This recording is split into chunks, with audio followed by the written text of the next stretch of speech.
Everybody, आज हम अपना जो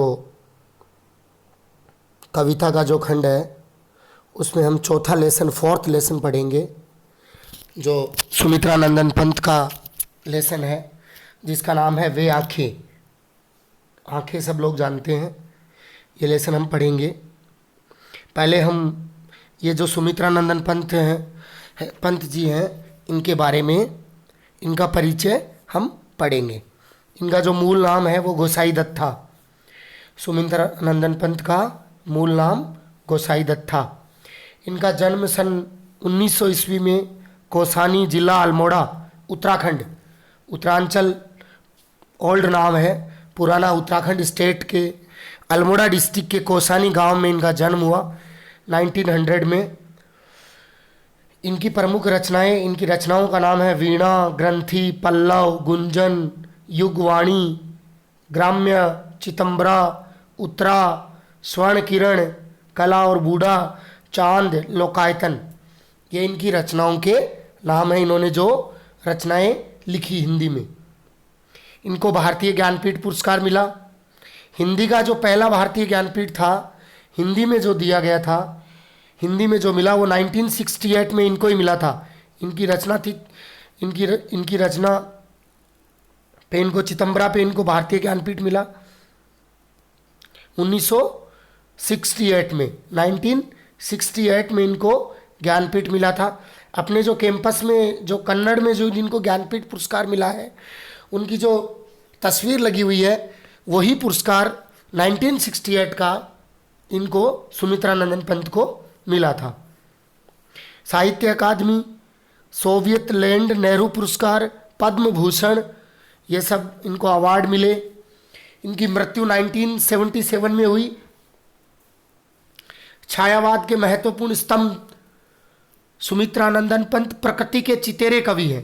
प्रकृति के चितेरे कवि हैं, यानी प्रकृति से रिलेटेड इन्होंने बहुत सी कविताएं लिखी है, जिनका प्रकृति का बहुत उन पे प्रभाव है। प्रकृति से रिलेटेड पहाड़, नदियाँ, पेड़, जो जमीन से जो जुड़ा हुआ है, उस पे उन्होंने ज़्यादा रचनाएं लिखी है, इसलिए इनको प्रकृति का चितेरा कवि कहा जाता है। हिंदी कविता में प्रकृति को पहली बार प्रमुख विषय बनाने का काम पंत ने ही किया। हिंदी की कविता में प्रकृति को सब्जेक्ट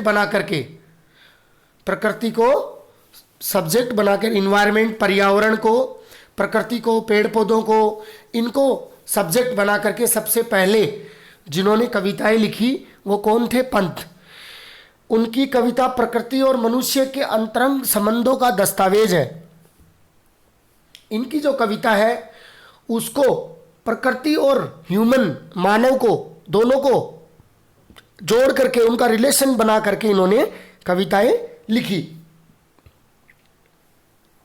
प्रकृति के साथ में मनुष्य को जोड़ा और कविताएं लिखी। मनुष्य का अंतरंग संबंध है, मतलब प्रकृति और मनुष्य को आपस में जोड़ करके इन्होंने कविताएं लिखी।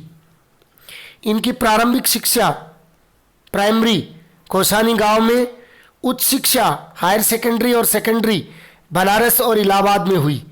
बनारस सब लोग जानते हैं, उत्तर प्रदेश का बहुत ही फेमस जगह है, जहाँ से मोदी जी चुनाव लड़ते हैं। अभी मेंबर ऑफ पार्लियामेंट है, उसके बाद प्रधानमंत्री बने। और इलाहाबाद भी उत्तर प्रदेश में ही है, बनारस से लगभग 150-200 किलोमीटर होगा। इलाहाबाद में हुई। युवावस्था तक पहुँचते पहुँचते महात्मा गांधी के असहयोग आंदोलन, गांधी जी का जो असहयोग आंदोलन था, प्रोटेस्ट था, उनसे ये प्रभावित हुए होकर पढ़ाई बीच में छोड़ दी। गांधी जी के आंदोलन से ये क्या हुए? प्रभावित हुए और अपनी पढ़ाई छोड़ दी। उसके बाद स्वतंत्र लेखन करने लगे, इंडिपेंडेंस लिखने लगे। प्रकृति के अद्भुत चित्रकार पंत का मिजाज कविता में बदलाव का पक्षधर रहा है। ये कविता में बदलाव के पक्षधर रहे हैं, कविता में बदलाव के पक्ष में रहते थे। शुरुआती दौर में छायावादी कविताएं लिखी। हिंदी साहित्य में अलग अलग दौर चले, आदिकाल, भक्ति काल, रीति काल, आधुनिक काल में भारतेंदु युग, द्विवेदी युग, छायावाद। पल पल परिवर्तित प्रकृति वेश इन्हें जादू की तरह आकृष्ट करता था। आकृष्ट करता था यानी अपनी ओर खींचता था, है ना। ये प्रकृति की ओर मोहित होते थे। प्रकृति का जो पल पल यानी एवरी टाइम, परिवर्तित यानी बदलता था। प्रकृति यानी प्रकृति का वेश यानी रूप। प्रकृति का जो रूप है बदलता रहता है। अरे कभी फूल आते हैं, कभी फूल गिरते हैं, कभी नए पत्ते आते हैं, कभी नए पत्ते गिरते हैं, ठीक है। जो पत्तियां आती है लीफ पेड़ों की, नई पत्ती आती है, कभी पुरानी लीफ नीचे गिर जाती है। जो तो ये कह रहा है कि जो पल पल यानी समय समय पर परिवर्तित होता था प्रकृति का रूप, वो इनको क्या करता था, आकर्षित करता था। बाद में आगे चलकर प्रगतिशील दौर में ताज और वे आंखें जो हम पढ़ रहे हैं, जैसी कविताएं लिखी, मानवतावाद से प्रभावित हुए और मानव के ऊपर इन्होंने कविताएं लिखी। मानव तुम सबसे सुंदर हो जैसी पंक्तियां भी ये लिखी इन्होंने। उन्होंने नाटक, कहानी, आत्मकथा, कहानी सब जानते हैं, स्टोरी। आत्मकथा यानी खुद के ऊपर लिखी गई कथा, उपन्यास, नोवेल, आलोचना यानी किसी टॉपिक के ऊपर उसके पॉजिटिव और नेगेटिव दोनों बिंदु के ऊपर लिखना, वो होता है आलोचना। पक्ष और विपक्ष हिंदी में बोलते हैं। रूपाब नामक पत्रिका का संपादन किया। एक मैगजीन थी रूपाब, उसका इन्होंने संपादन किया। वो निकालते थे जिस पर प्रगतिशील, प्रगति का मतलब होता है आगे बढ़ते रहना, प्रगतिवादी साहित्य पे विचार विमर्श होता था। पंत जी भाषा के प्रति बहुत सचेत थे, बहुत ही एक्टिव रहते थे लैंग्वेज के प्रति। इनकी रचनाओं में प्रकृति की जादूगरी जिस भाषा में अभिव्यक्त हुई है, यानी प्रकृति के ऊपर इनकी रचनाओं में जिस भी लैंग्वेज में लिखे हैं, उन्हें स्वयं पंत चित्र भाषा की संज्ञा देते थे। चित्र भाषा की संज्ञा इसलिए देते थे कि वो प्रकृति पर इस प्रकार से लिखते थे, अपने को ऐसा लगेगा कि मानो हमारे सामने ही पहाड़ है, हमारे सामने ही झरना गिर रहा है, हमारे सामने भी बर्फ है। ऐसा मतलब चित्र भाषा का मतलब होता है ऐसी लैंग्वेज में कोई स्टोरी या कुछ कविता ऐसे लिखना जिसका जो स्केच है वो अपनी आईज के सामने आ जाए। जब हम उसको पढ़े तो ऐसा लगे कि ऐसा हमारी आंखों के सामने हो रहा है। इसको बोलते हैं चित्र भाषा। ब्रज भाषा और खड़ी बोली के विवाद में इन्होंने खड़ी बोली का पक्ष लिया। खड़ी बोली हिंदी को ही बोलते हैं, हिंदी का ही एक पार्ट है। खड़ी बोली का पक्ष इन्होंने लिया। पल्लव की भूमिका में विस्तार से खड़ी बोली का समर्थन किया। पल्लव इनकी एक रचना है, उसमें इन्होंने खड़ी बोली का समर्थन किया, इनका पक्ष किया। प्रस्तुत कविता में वे आंखें पंत जी की प्रगतिशील दौर की कविता है। प्रगतिशील दौर की कविता है ये वे आंखें। इसमें विकास की विरोधाभासी अवधारणाओं पर करारा प्रहार किया गया है। विकास और विरोधाभासी अवधारणाओं का मतलब है ये जो वे आंखें कविता है, इसमें शोषण का जो शिकार होता है किसान की दयनीय स्थिति का वर्णन किया गया है। इसमें किसान की, भारत के आज़ाद होने के बाद किसान की क्या स्थिति है, उस स्थिति का इसमें वर्णन किया गया है। इसमें इस कविता में बताया गया है किसान की स्थिति के बारे में कि देश आज़ाद हो गया लेकिन आज भी किसान की जो कंडीशन है वो क्या कंडीशन है, उस कंडीशन के बारे में किसान किस प्रकार से दुखी है, किस प्रकार से भारत का किसान दुखी है, इसको केंद्र में रख करके, इसको बीच में रख करके, ठीक है, और किसान को बीच में रख करके किसान किस प्रकार की समस्याओं से त्रस्त है, यह सब इस चीज में, इस कविता में उसका वर्णन इन्होंने किया है। युग युग के शोषण से शिकार किसान का जीवन कवि को आहत करता है यानी दुखी करता है। किसान का जीवन जो है वो, किसान का युग युग से शोषण हो रहा है, यानी बहुत लंबे समय से, जब प्राचीन समय था, ओल्ड टाइम था, आज़ादी से पहले किसानों को काम करवाया जाता था, उनसे अंग्रेज़ों के द्वारा लगान लिया जाता था, भूमि के ऊपर पैसे लिए जाते थे जिसको कर बोलते हैं, टैक्स लिया जाता था किसानों से। इन सब चीज़ों से कवि क्या होता है, आहत करता है। कवि जीवन, किसान का जीवन कवि को आहत करता है। ऐसा किसान का जीवन कवि को क्या करता है, दुख करता है। दुखद बात यह है कि दुख की बात यह है कि स्वाधीन भारत में भी, यानी आजाद भारत में भी, स्वतंत्र भारत में भी किसानों को केंद्र में रखकर व्यवस्था ने निर्णायक हस्तक्षेप नहीं किया। जो गवर्नमेंट है उसने ज़्यादातर हस्तक्षेप नहीं किया, किसानों के लिए ज़्यादा कुछ नहीं किया। ये ज़्यादा दुख की बात है, ऐसा कवि का मानना है कि सरकार ने भी कुछ ज़्यादा किसानों के लिए नहीं किया। अभी किसान आंदोलन चल रहा है ना दिल्ली में, 28 डेज हो गए किसान आंदोलन चल रहा है। कवि ऐसे ही दुष्चक्कर में, ऐसे ही प्रॉब्लम्स में, दुष्चक्कर यानी समस्याओं में फंसे किसान के व्यक्तिगत, यानी खुद के पर्सनली व्यक्तिगत एवं पारिवारिक फैमिली दुखों की परतों को खोलती है। ये जो कविता है, ये जो वे आंखें जो कविता है, इसमें किसान के पर्सनली और फैमिली, इनके जो, इन सब के जो दुख है, इनकी परतों को खोलता है, यानी इन सब के दुखों को बताता है। स्पष्ट रूप से विभाजित समाज की वर्गीय चेतना का खाका प्रस्तुत करती है। यानी यह जो कविता है, ये किसान के दुख और दर्द को हमारे सामने उजागर करती है, यानी हम सबको इनके दुखों को बताती है ये कविता।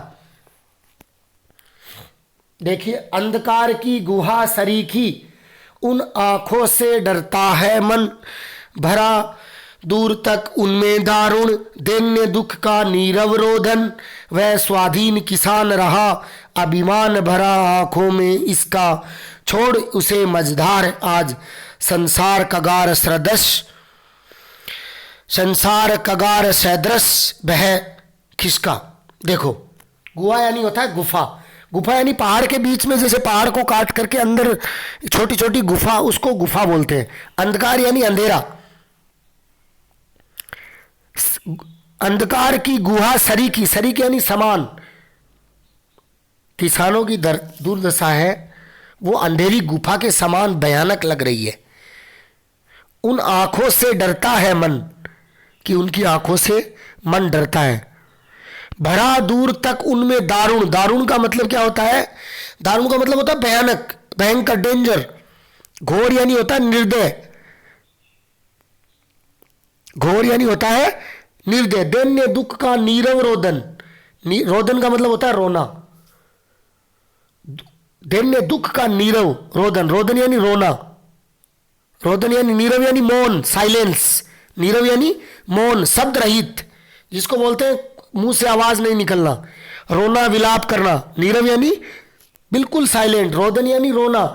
भरा दुख का उनमें दारुण,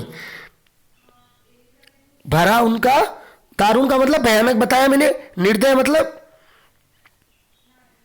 दैन्य मतलब दीनता, गरीबी। दैन्य मतलब एकदम गरीब, दुख। वह स्वाधीन किसान रहा, अभिमान भरा, अभिमान यानी गर्व, प्राउड, प्राउड भरा आंखों में इसके, प्राउडली, गर्व भरा इनकी आंखों में। मझधार यानी बीच में, अर्थात समस्याओं के बीच में, प्रॉब्लम्स के बीच में। मझधार यानी होता है बीच में, सेंटर में, यानी समस्याओं के बीच में। संसार कगार सदृश भय किसका,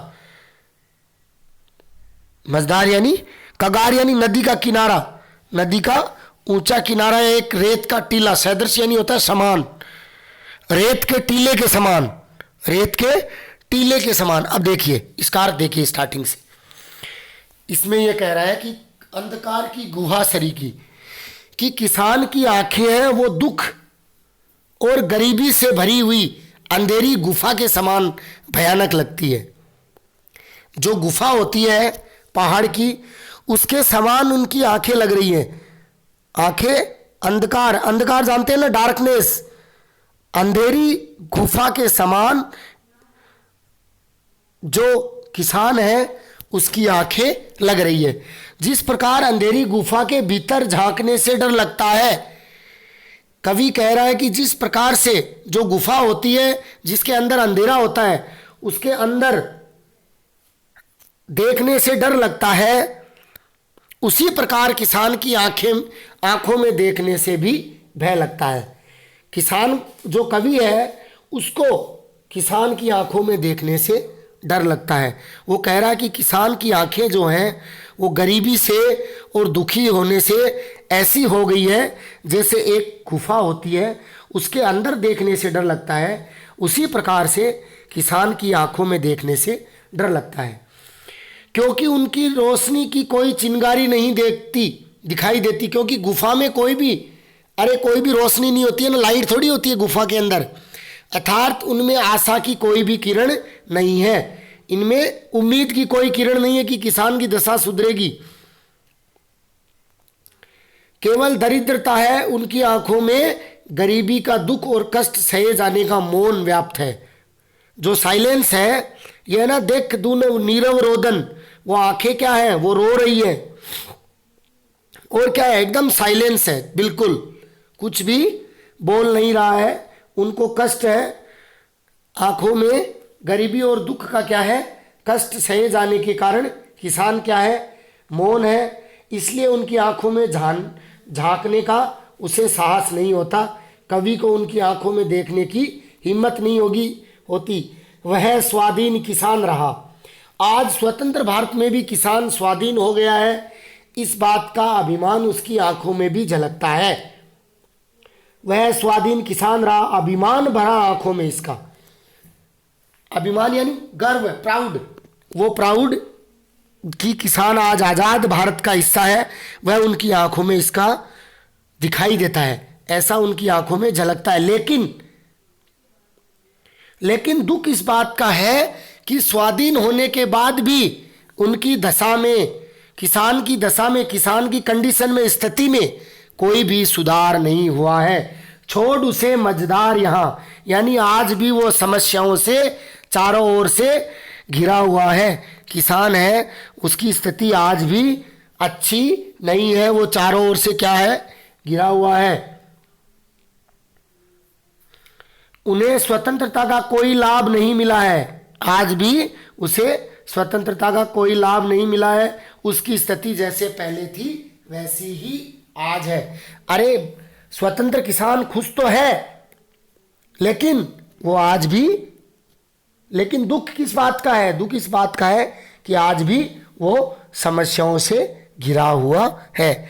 लहराते हुए खेत दरगों में हुआ बेदखल वह, अब जिनसे हंसती थी उसके जीवन की हरियाली, जिनके तृण तृण से आंखों ही में घूमा करता वह, उसकी आंखों का तारा, कारकुनों की लाठी से जो गया जवानी में ही मारा।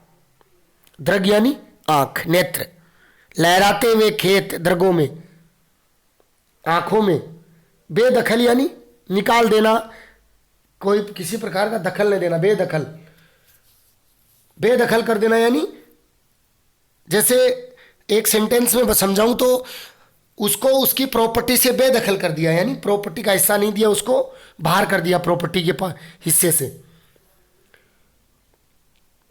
यानी अधिकार, उसके अधिकारों से उसको वंचित कर देना, उनका अधिकार उसको ना देना, अधिकार विहीन जिसको बोलते हैं। तरण का मतलब होता है तिनका, हुआ बेदखल अब उन जिनसे हंसती थी उसके जीवन की हरियाली, जिनके तरण यानी तिनके में। कारकुन या है ना, आंखों में ही घूमा करता है, ये तो इजी लाइन है, वह उसकी आंखों का तारा, कारकुनों की लाठी से जो, यानी जमींदार, जो जमीन का मालिक होता है, जमींदारों की लठेत यानी लाठी से गया जवानी में ही मारा। देखिए पंत जी कह रहे हैं कि उसके खेतों को लहराते हुए देखकर किसानों की आंखों में प्रसन्नता दिखाई देती थी। कभी कभी खेतों में फसल जो अच्छी लहरा रही है, अरे जब अच्छी फसल होती है उसको देखकर किसान की आंखों में खुशी तो दिखाई देती थी, परंतु आज उसको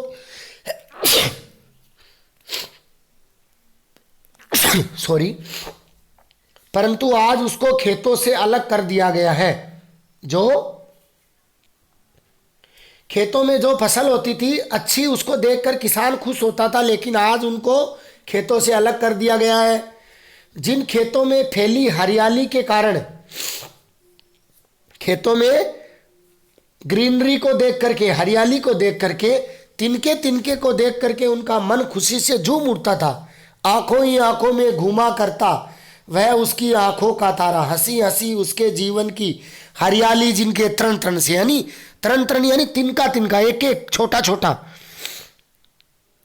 तिनके तिनके को, फसल जो होती है उसका जो एक एक तना होता है उसको देख देख करके उसका मन खुशी से क्या होता था, झूम उठता था। जो खेत उसकी खुशी के आधार थे, यानी जो खेत थे वो किसान किसको देखकर खुश होता था, अपने खेतों को, उसमें जो फसल होती थी अच्छी उसको देख करके, उसके एक एक तिनके तिनके को देख करके खुश होता था, क्योंकि जो खेत थे वही उसकी खुश होने का आधार था, बेस था। आज उन्हीं पर उसका अधिकार नहीं था। देखिए, किसानों से खेत छीन लिए गए बड़े बड़े जमींदारों द्वारा, इसलिए कवि कह रहा है कि आज उन्हीं पे उनका अधिकार नहीं है। इस प्रकार उनके जीवन की खुशी समाप्त हो गई है। आज क्या नहीं है, किसानों पर, अपने खेतों पर उनका अधिकार नहीं है, इसलिए किसानों की खुशी है वो क्या हो गई है, वो समाप्त हो गई है, खत्म हो गई है। किसान एक हाशिए पे खड़ा है, एक हाशिए पर खड़ा है, जहां उसका जीवन बिल्कुल वीरान हो गया है, नीरस जीवन हो गया है ना, उनकी जीवन नीरस हो गया है। किसान का एक ही बेटा था जो उसकी आंखों का तारा था, पर जमींदार कारिंदों ने उसे मार दिया। देखिए, आंखों ही आंखों में घूमा करता वह उसकी आंखों का तारा। आंखों का तारा कौन था? किसान का एक बेटा था जो कारकुनों की लाठी से जो गया जीवन जवानी में ही मारा। जो जमींदार लोग थे उन्होंने क्या किया, उसके बेटे को लाठियों से पीट पीट करके मार दिया। इसलिए अब किसान की जिंदगी में अंधेरा ही अंधेरा हो गया है, डार्कनेस ही डार्कनेस छा गया जिंदगी में, क्योंकि उसकी सभी जो एक्सेप्टेशन थी, जो सभी आशाएं थी, वो क्या हो गई है, अब समाप्त हो गई है। क्योंकि किसान अपनी फसल को देख देख करके खुश होता था, मन ही मन में उनके तिनके तिनके को, उसकी हरियाली को देख करके उसके मन में खुशी होती थी। लेकिन किसान की जो आंखों का तारा था, आंखों का तारा एक मुहावरा है, यानी बहुत प्रिय है, बहुत ही प्यारा होना। अरे एक बेटा अपने पिता का बहुत ही प्यारा होता है ना, बहुत ही लवेबल पर्सन होता है। तो किसान का जो बेटा था वो बहुत ही उसका प्रिय था, लेकिन जमींदार के कारिंदों ने उन्हें पीट पीट करके क्या कर दिया, कारकुनों यानी जमींदारों की लाठी से उसको मार दिया गया जवानी में ही, ऐसा कहा गया है। बाकी का नेक्स्ट क्लास में कल इस चैप्टर को पूरा करेंगे। आप मुझे कमेंट करके बताएं कि आपको कितना समझ में आ रहा है या नहीं आ रहा है। कुछ बच्चे क्लास नहीं ले रहे हैं, 12th में बहुत प्रॉब्लम्स आएगी अगर इस बार हिंदी नहीं पढ़ोगे, आप 12th में फेल हो जाओगे बेटा, इसलिए सभी पढ़े।